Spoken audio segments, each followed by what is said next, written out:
Africa has not yet met the drinking water and sanitation Millennium Development Goals. So it's really a challenge if we go through the Sustainable Development Goals. We also know that additionally, climate change will have a particular severe impact on the water sector. Currently, another issue is the fact that the population trends and patterns of water demands versus water availability supply show that an increasing number of African countries will exceed the limit of their economic usable land-based water resource before 2025. The risk of not attaining climate change are considerable and will be negatively impacting the water security in Africa. Financing the required water infrastructure of water security in Africa is huge. We all know that. Current estimates suggest that actual flow are around 20% only of the estimated financing requirements. It's time for Africa to review what are we going to do to achieve universal access to water and sanitation by 2030 as per goal number 6. So this conference is giving us that opportunity to sit down and draw out our strategy, our roadmap, financial mechanism to achieve the MDGs. International partners are here. We have sub-teams on WASH, water and sanitation, on financing.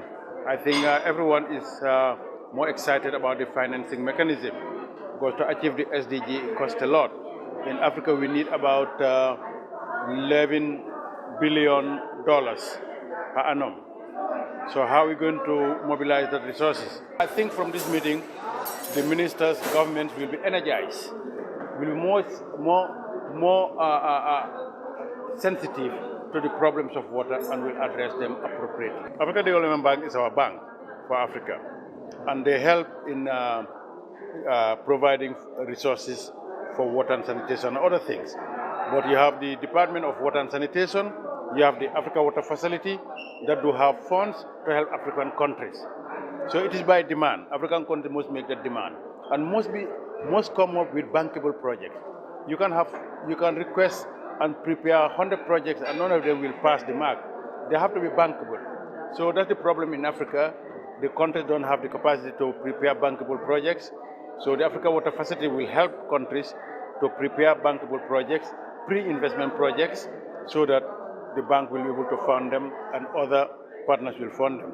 Africa Development Bank is there. They have projects here in Tanzania.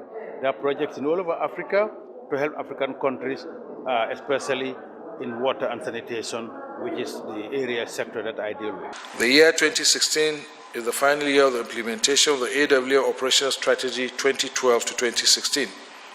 Currently, the facility is preparing its 2017 to 2025 long-term strategy that is scheduled for approval in November 2016. This new strategic framework will strengthen AWF's role as project preparation facility and define its main areas of intervention and a new funding strategy for its operations. A particular focus will be put on the solicitation of non-traditional donors, such as philanthropic foundations, and the use of innovative financing mechanisms. The facility will also establish new partnerships and develop synergies with organizations pursuing the same goals in order to optimize resources and share knowledge raised from projects. Permit me to conclude my remarks by stressing that the relevance of the African Water Facility cannot be overemphasized. The AWF provides an unparalleled opportunity to address the critical gaps that African countries face in the provision of water and sanitation to many needy people. Through its project preparation activities, it is playing a crucial role in mobilizing financing for major investment projects that are needed to ensure water security in Africa. Furthermore, its governance and knowledge projects are also creating the supportive environment to ensure that these investments are sustainable. Action is urgently needed in order to secure financial resources for the coming years, and I am confident that you will agree to commit the necessary funds to sustain the activities of the AWF for the benefit of all Africans.